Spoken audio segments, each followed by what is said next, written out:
So, good morning mga ka-hunters, Luzon, Visayas at Mindanao. Treasure sign marker decoding in remapping po tayo mga ka-hunters. Ito po ay madalian lamang po ang ating video. So, para makapagbigay lang po tayo ng konting kalaman. Itong sign po ito sa bato mga ka-hunters, makikita nyo po yan ay letter Y. At yung formation shape ng bato, may arrow siya dito sa gilid. At saka yung formation ay arrowhead din. So, kabilaan po yan. So, ang tinuturo nyo po mga ka-hunters is yung yellow bamboo, no? Doon papunta, mga 42 meters po ito ang distansya mga ka-hunters sa yellow bamboo at saka sa stone map na may markang letter Y. So ayun po sa may-ari, ito po ay matagal na po ang Chinese bamboo na to. So ngayon nasa 80 plus na po yung may-ari.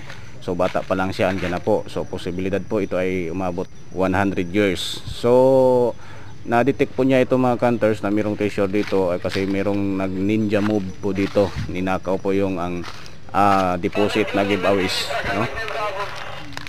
Sa puno mismo ng Chinese bamboo. So God bless you all mga ka-hunters.